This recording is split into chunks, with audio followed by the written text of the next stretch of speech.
Estás escuchando al pastor Roberto Tinoco. Vive una vida conforme al corazón de Dios. Palabra viva. Llegamos al Salmo 102, bendito sea Dios. ¿Cuánto hemos avanzado semana a semana? Estamos hablando de que son 102 semanas viendo los salmos.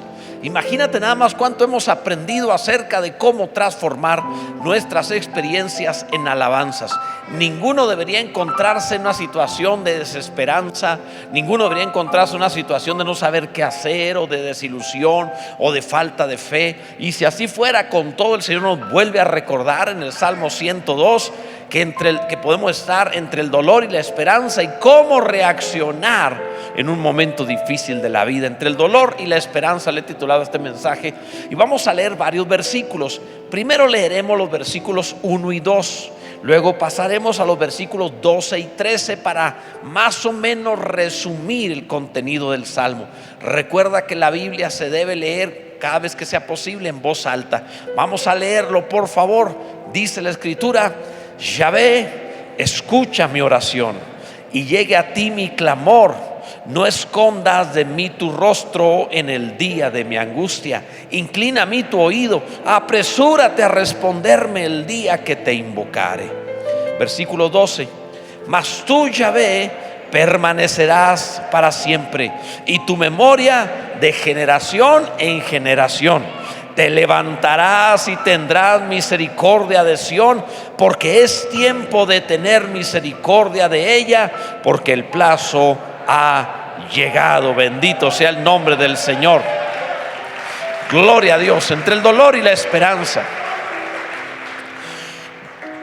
¿Alguna vez te ha sucedido o has visto a alguien que le suceda que al salir de vacaciones va a un lugar donde hay mucho sol, como por ejemplo la playa, y no falta aquel que se queda dormido, una parte en el sol, una parte en la sombra, o se quedó en la sombra pero se movió el sol en lo que estaba dormido, y cuando menos pensó despertó de dos colores, así como Duvalín, una cosa así? O sea, no sé si alguna vez viste a alguien que una parte está bronceado y la otra parte no. Entonces de pronto se da cuenta que está de dos colores. Eso sucede porque obviamente aquella parte en donde está pegando el sol va a reaccionar quemándose, y la otra parte está de alguna manera, como podríamos decir, protegido. Y sabes, el alma a veces le pasa algo semejante. Cuando es bombardeada en algunas áreas de la vida por problemas, y otra área está como más tranquila, la persona se encuentra entre la fe, entre la esperanza en Dios y el dolor.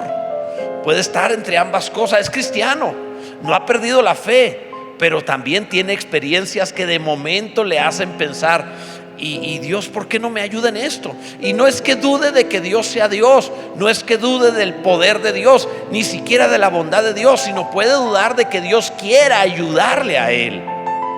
¿Recuerdan ustedes el caso cuando Jesús se le presenta a un hombre ante él y le dice: Señor, si quieres puedes limpiarme, un leproso? Pero le pregunta o le dice: si quieres.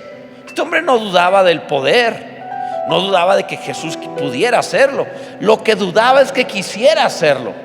Ese es el problema. Y para algunos ese es su problema. Su problema no es que Dios no pueda, sino que Dios quizá no quiere, porque a lo mejor lo que están viviendo es consecuencia de lo que ellos mismos decidieron o hicieron.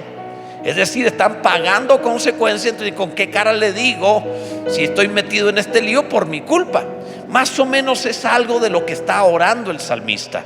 Entonces el salmista se encuentra entre el dolor y la esperanza. Sabe quién es Dios, pero tiene tanto dolor, y debe saber que no se trata de algo ligero. No es que este hombre tenía problemas familiares, se le enojó a la esposa, no es que este hombre lo despidieron del trabajo, no es eso lo que le pasaba. El salmista es alguien que escribe desde el cautiverio babilónico, después de que todo Judá fue destruido. Fueron un genocidio, matando prácticamente a casi todos los habitantes de Jerusalén y muchísimo más de todo el reino del sur. Y en esto que estaban ellos experimentando, viviendo, los pocos sobrevivientes fueron llevados en cautiverio, así que viven desesperanzados. Y este hombre escribe en ese momento con el problema de no poder orar libremente, porque está pensando: fue culpa nuestra. No es que Dios quisiera que nos pasara, nosotros lo provocamos. Entonces Él tiene un problema de saber si Dios quiere ayudarlo. ¿Alguna vez te has encontrado en una situación en donde piensas, con qué cara le pido si fue mi culpa? ¿A alguien le ha sucedido? ¿Verdad que sí? Entonces si el diablo te ataca, pues todo contra el diablo. Pero si tú te metiste en líos, de eso tratan. No se conoce quién es el autor. Algunos dicen que es Daniel, otros dicen que Nehemías, otros dicen que Jeremías. Me precio de conocer las escrituras y he leído a Daniel, a Nehemías y a Jeremías, y su estilo es muy diferente. No creo que sea alguno de ellos. Me parece que no es conocido el autor, pero es alguien que está en el cautiverio y escribe con mucho dolor. Veremos varias cosas. La primera, cuando la oración es una necesidad. No cuando es algo que está en la agenda, cuando es por necesidad. Dice el versículo 1: Yahvé, escucha mi oración y llegue a ti mi clamor. O sea, los cristianos oramos en toda circunstancia, claro que sí. Procuramos tener una vida de oración, porque es lo normal, ¿verdad, amados? Muy bien. Pero no es la oración del compromiso porque soy cristiano, porque lo tengo en la agenda, porque a tal hora me toca orar. Tampoco es la oración devocional que oro porque me hace bien, porque me siento bien, porque soy cristiano. No es esa clase de oración. No es la clase de oración que alguno podría hacer simplemente como una costumbre religiosa que tenemos. No es eso. Esta es una oración por necesidad. ¿Has orado alguna vez simplemente porque no pudiste evitarlo debido a lo que estabas viviendo? Era tanto el dolor que clamaste a Dios, era tanta la aflicción que clamaste a Dios, era tanta la dificultad que tuviste que explotar en alabanza, pero también en una oración diciendo: auxilio. Si hay alguno aquí que ha vivido esa experiencia, me va a entender muy bien y va a entender al salmista. ¿Alguna vez has orado por necesidad? Más de uno va a decir amén. Es como si el alma simplemente gimiera de dolor y clamara a Dios. Déjame te cuento una pequeña experiencia, no sé si es personal, pero fui espectador de esto, que me enseñó al respecto del dolor. Cuando tenía 9 años más o menos de edad, recuerdo haber sido impactado porque fue cuando me di cuenta que mi madre estaba enferma. Ella tenía cáncer. Yo no sabía que estaba enferma hasta que una vez tuvo una convulsión, tuvo un ataque epiléptico, tenía cáncer en la cabeza. Y yo tenía 9 años y estaba solo en esa ocasión con ella. Así que me tocó, entre comillas, atender la emergencia. Y empecé a aprender del dolor, porque el dolor, ella trataba de no decirle a nadie que estaba enferma. O sea, mi papá sabía, pero a nosotros los hijos procuraba no decirnos. Lo interesante de esto, lo fuerte de esto, es que conocíamos cuando tenía dolor, porque apretaba la mandíbula y empezaba a surgir sudor de su frente y en su sien, y ella no lo podía evitar, lo ocultaba, no podía sonreír, lo ocultaba, se trataba de retirar, y nosotros sabíamos, y esas gotas de sudor no eran voluntarias. No es que trataba de sudar, no, simplemente salían porque eran inevitables. El dolor lo producía. Y nosotros sabíamos que lo que seguía a eso no solamente era dolor, podía haber una convulsión enseguida de eso, era algo muy delicado. Y sucedió como por 2 años esta clase de cosas. Así que fue para nosotros muy significativo saber que había una señal del dolor involuntaria, el sudor en la frente. Ahora te menciono esto porque esa es la clase de oración que está teniendo el salmista. No la planeó, no era una velada, no era un momento de comunión con los hermanos, vamos a orar. No estaba en la agenda ni era parte de su vida devocional. Eran como gotas en la frente que no puedes evitar por el dolor que estás viviendo. Cuando empiezas a orar en serio, cuando no estás orando religiosamente ni acuñaste palabras bonitas, simplemente te salió del alma algo desgarrador, gemiste, gritaste, clamaste, soltaste tu alma y dijiste: auxilio, Dios. Y esa es la clase de oración que va a hacer que el cielo se abra y empiecen los milagros y empiecen las maravillas y Dios se manifieste y Dios haga cosas gloriosas, porque no lo provocaste por voluntad respuesta salió desde adentro. No fue un asunto programado, no estaba en tus planes, vino de Dios. Bendito sea el nombre del Señor. Para los que saben orar desde adentro, bendito sea Dios. Y eso te lleva a una oración que no es agradable.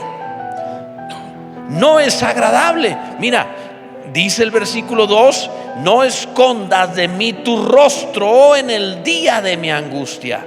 O sea, no es una oración agradable, porque dice cosas. En esos tiempos de dolor decimos cosas que a lo mejor no suenan bien. ¿Has orado esas palabras que acuñaste en la mente para que fueran bonitas frases? ¿Alguna vez has tratado de impresionar a Dios con frases agradables, con palabras bien formadas, que dijiste cosas que hasta pensaste? Sé que no lo haces conscientemente, a mí me ha pasado, pero dices: no, con esto me la llevé, lo que le acabo de decir. No lo dices, no lo piensas conscientemente, pero armamos frases que a veces no son para Dios, sino para los demás que nos están escuchando, para que digan: wow, qué bonito ora. Y la verdad es que esa clase de oración es ridícula. Esa no es la oración del salmista. La oración que está haciendo el salmista es desagradable, no es bonita. Considera que Dios es bueno, Dios es fiel, pero el salmista de pronto le ruega que no esconda su rostro. Es como si estuviera diciendo que no es bueno. Mira, una persona indiferente no te voltea a ver, pero no esconde el rostro. Solo es como si no existieras. Una persona que esconde el rostro es una persona que está molesta contigo. El salmista está orando a Dios como quien piensa que Dios está molesto. ¿Sabes lo que significa eso? Él no está orando a Dios pensando: Dios es bueno, Él es fiel, Él me ama, Él está contento conmigo. No, Él está pensando: Dios está muy enojado, no me quiere ver o no nos quiere ver. Así que sus oraciones son oraciones duras. Es como si pensara que Dios está enojado con ellos y que no quiere verlos. Imagínate orar a Dios pensando que está molesto contigo. ¿Has orado alguna vez de esa forma? Espero que nunca. Yo una vez oré a Dios de esa manera y la realidad es que cuando oras de esa forma no tienes mucha esperanza que te responda, porque piensas que está enojado. Yo sé, tú nunca has hecho enojar a Dios, ok, estoy bromeando. Yo sé, tú nunca has actuado de tal manera que pienses: Dios se molestó conmigo. Pero lo peor del salmista no es su dolor, sino lo que está pensando de Dios. No te equivoques, pues no te ama por lo que tú mereces, te ama porque Él es bueno, porque su misericordia es para siempre, porque Dios ha tenido una buena voluntad para con nosotros en Cristo Jesús. Esto va más allá de quienes somos. Pero el salmista, obviamente, él está batallando porque se trata de la destrucción de Judá, se trata del cautiverio babilónico, de que fueron idólatras mucho tiempo. Y entonces él se encuentra así como ante un viento de huracán que no puede sostener, y él piensa que Dios está todo en contra. Y cuando tú oras de esa manera es muy difícil moverte en la fe cristiana. No hay esperanza, no hay una convicción correcta. Te estás equivocando. No ores como quien tiene que convencer a Dios. No ores como quien tiene que aplacar la ira de Dios. La ira de Dios fue derramada una vez en el Calvario sobre su Hijo Jesucristo para que no sea derramada sobre ti. Ahora, por medio de Cristo, tenemos paz para con Dios. No está enojado contigo, no está molesto contigo, no está indiferente, no está dándote la espalda, no está su rostro volteado, es su rostro resplandece a tu favor. Bendito sea su nombre. Es diferente, amados. No trates de contentarlo.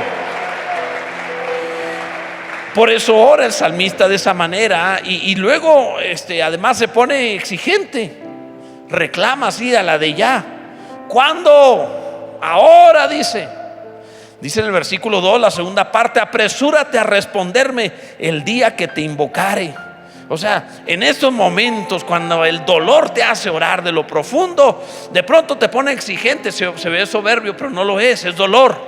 Donde él dice: respóndeme. ¿Cuándo? Ya, ahorita, el día que ore. ¿Verdad que a veces entre la oración y la respuesta parece que pasa el tiempo? Un día me atreví a hacer una frase que no debería. Le dije a Dios: Señor, tú eres eterno. Y yo: no, te tardas mucho. Y todavía le cité la Biblia como si no la conociera. Tu palabra dice que la respuesta que tarda es tormento del alma.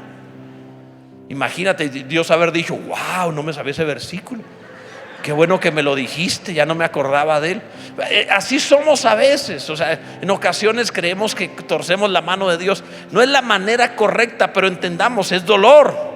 El salmista está haciendo eso. No sabemos cuántos años tiene cautiverio, no sabemos cuánto dolor existe, no sabemos si ya estaban cerca de salir libres otra vez. Pero vamos a entenderlo. ¿Por qué se siente así? Por dolor. Dios no está enojado con él. Y cuando oraste indebidamente por dolor, no está enojado contigo. Así como no tienes que ponerlo contento, tampoco tienes que pensar que porque oraste mal se enojó contigo. No te preocupes, Él te entiende. Te lo explico. No es lo mismo que vayas a un hospital, a una cita programada con el médico, que cuando vas a la sala de urgencias a que te atiendan. Cuando vas a una sala con una hora programada, no sé a qué se deba, doctores presentes, pero es 100 de 100. El 100% de las veces, no importa que la hora sea a tal hora, nunca entras a esa hora. ¿No les ha pasado? No sé a qué se deba, pero es así. Si la hora de tal hora, no, la cita es a tal hora, no, siempre tiene que ir un poco más tarde. Es 100 de 100, no sé a qué se deba. Doctores, no nos hagan eso, no sean malos. Pero no es lo mismo cuando está programada, porque ya te hiciste a la idea de que vas a esperar, no importa. A cuando vas a la sala de urgencias, ¿qué quieres cuando vas a la sala de urgencias? A la de ya. No tienes cita, tienes dolor. No se trata de programar algo. Pues cuando el problema llega a tu vida, cuando el dolor se presenta, cuando la aflicción está ahí, no estás en una cita, ni siquiera en una cita con Dios. Has venido a la emergencia, a la sala de emergencia del cielo, a gemir, a clamar, a gritar, a decir: auxilio, necesito un milagro ya. Y Dios, que es bueno, no te atiende en este momento por cita, sino por dolor, por misericordia, por necesidad. Y Él estará allí para el que clama. Él dice que si clamas a Él, te responderá. Bendito sea su nombre por siempre. No te hará esperar, sí responderá. Él es bueno. Gloria a Dios. Entendamos al salmista. Y en eso regresa la fe. Y empieza a darse cuenta que puede confiar en la estabilidad de Dios. Amado, si te sientes mal, si has tenido dolor, si el problema es grave, recupera tu confianza, tu estabilidad en Dios. Dice el versículo 12: mas tú, Yahvé, permanecerás para siempre. Ok, está el asunto difícil. Dios es fiel. De pronto la angustia va a cambiar en confianza y vas a recordar, en medio del dolor vas a recordar que Dios es digno de confianza. El salmista recuerda quién y cómo es Dios. No importa tu problema, no importa que te sientes mal, Dios es estable y fiel. Él estará allí. En otras palabras, el dolor se irá, pero Dios permanecerá. Tu problema tiene un final, pero Dios es eterno. Bendito sea su nombre. La situación puede ser complicada, pero Él es el Todopoderoso. Aunque parezca que de momento la situación es difícil, el Señor tiene remedio. Sigue fiel y te ayudará. Confía, Dios sigue allí. Bendito sea Dios. Tu problema es temporal, el Señor permanecerá por siempre. Gloria a Dios. Esto debe darte confianza y estabilidad, amado. Sabes, leí por ahí un poquito acerca de me llamó la atención, no sé por qué. A veces soy así, mi mente es así. De por qué los barcos de antes se movían tanto con las olas y ahora hay barcos enormes que en las grandes olas no se mueven tanto. Un día la pastora y yo, hace unos 10 años, no me acuerdo, tuvimos la posibilidad de viajar en un crucero, un barco grandototote. Es una maravilla. De hecho, una buena idea para el retiro, en lugar de meterse a casas de retiro, con lo que te cuesta, métete un barco por el mundo el resto de tu vida. En serio. Y te paseas el resto de tu vida y ahí te atienden enfermeros y todo. Y no olvídate, buffet 24 horas, gimnasio y de todo, en lugar de un asilo. ¿Qué hacemos con el papá, con el viejito, el abuelo? Métele un barco por vida, o sea, lo que queda. No, está bueno eso. De veras, parece broma, cuesta lo mismo o menos. Y ahí te lo cuidan. ¿Y dónde anda ahorita? No, en las islas griegas. Y luego, olvídate, va a visitar el mundo entero al mismo precio. Está bueno eso. Pero ok, regresando. Por si un día no, ahí, ok. Pero bueno, ok. El hecho es que estábamos en ese crucero y el barcotote gigantesco estaba muy tranquilo, de modo que no te dabas cuenta que estabas en un barco. No se siente un barco. No hay no hay nada de movimiento. Parece que estás en tierra firme. Y la pastora me dice, ¿por qué no lloverá o algo para que se mueva? Y dije, no, espérate, o sea, ya había visto el Titanic o no sé qué, ¿verdad? O sea, no, cuando me dijo que si vamos al frente, no, y los de haces menos, no, yo no me acerco allá. Pero ok, pero ¿por qué no se mueven? Bueno, no se mueven porque tienen unos estabilizadores. Hay una tecnología especial, estabilizadores giroscópicos le llaman, que es no lo voy a explicar todo, pero es una maquinaria, es un diseño tal enorme que evita que se mueva hacia los lados. Cuando cualquier cosa que sienta, por pequeño que sea, lo mitiga y el barco no se mueve. Es una tecnología maravillosa.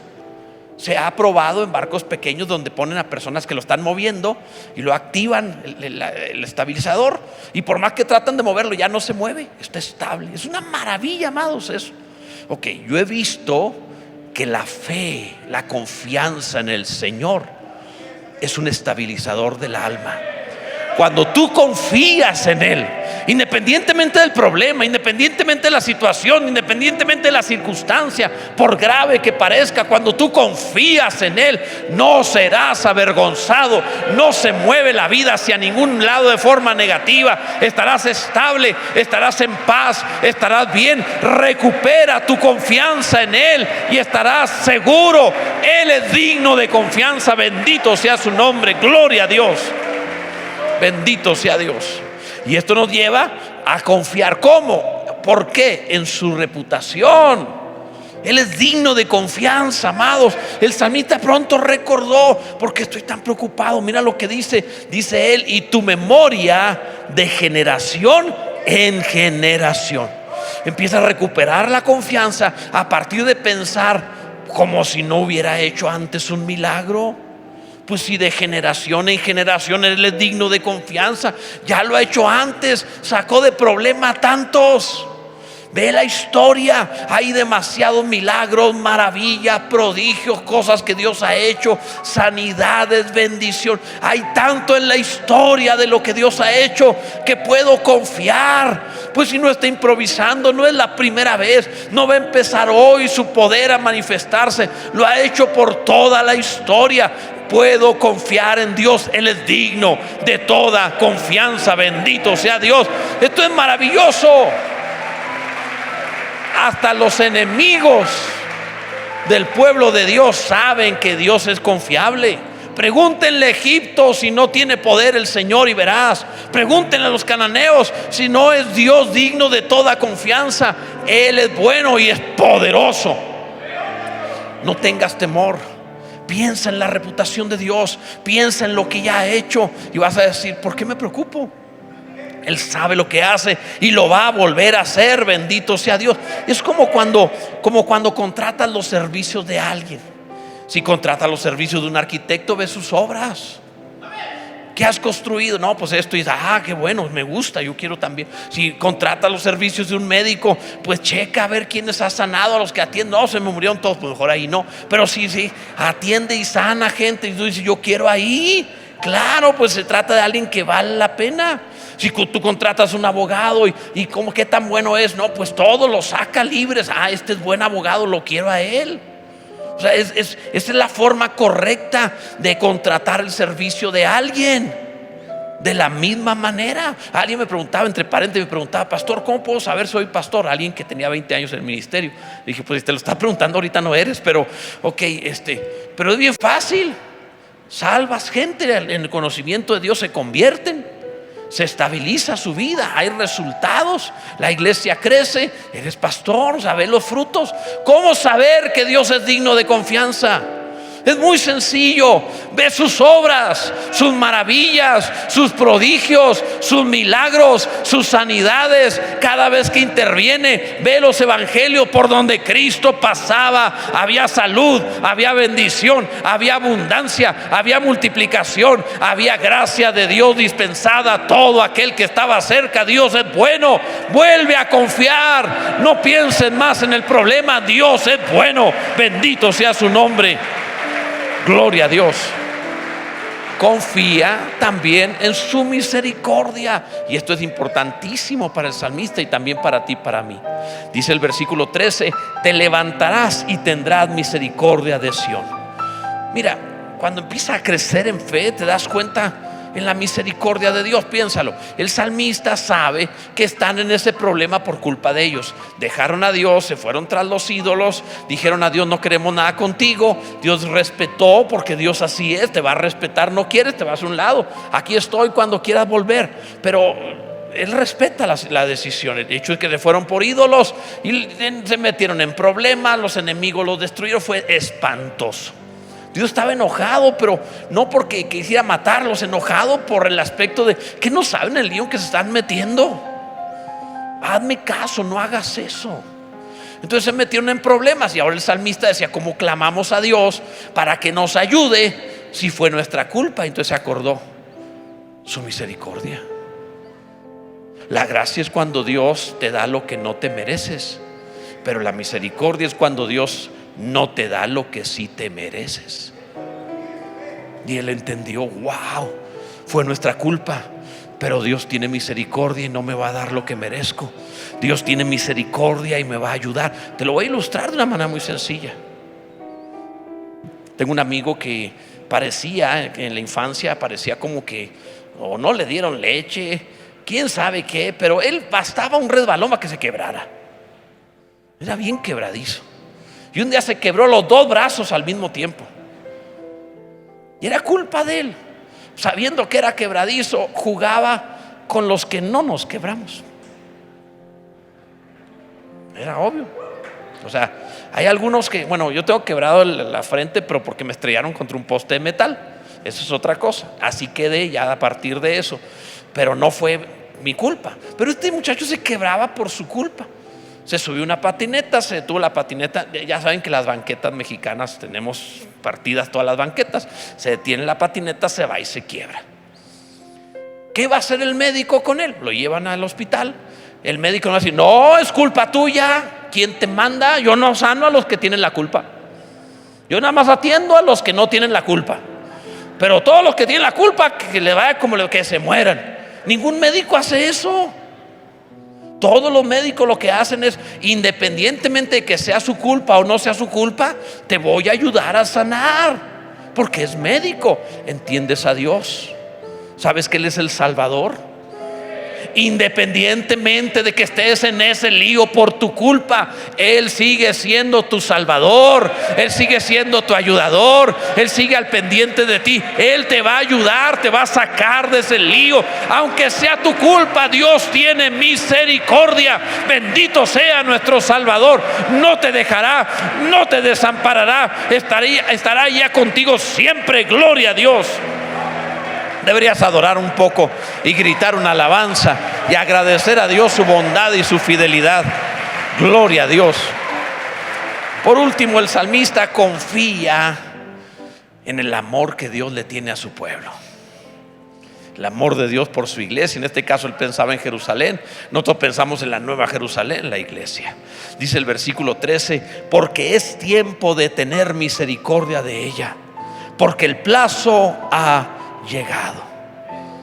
Por eso pensaban que era Daniel, porque Daniel oró al final del tiempo del cautiverio, pero su oración es muy distinta. Él oraba diferente. El punto, amados, esto es maravilloso. El salmista pronto se da cuenta que se acabó el tiempo del mal. Dios tiene misericordia. Se acabó el tiempo del mal. Podrías decirlo Se acabó el tiempo de mi problema porque Dios tiene misericordia. Se acabó el momento, el tiempo del problema de la maldad, del pecado o de la enfermedad o la maldición o del enemigo, lo que fuera, porque Dios tiene misericordia. Bendito sea Dios. Esto es maravilloso. Sabes que estamos en un tiempo de bendición, de gracia, de abundancia, de favor divino.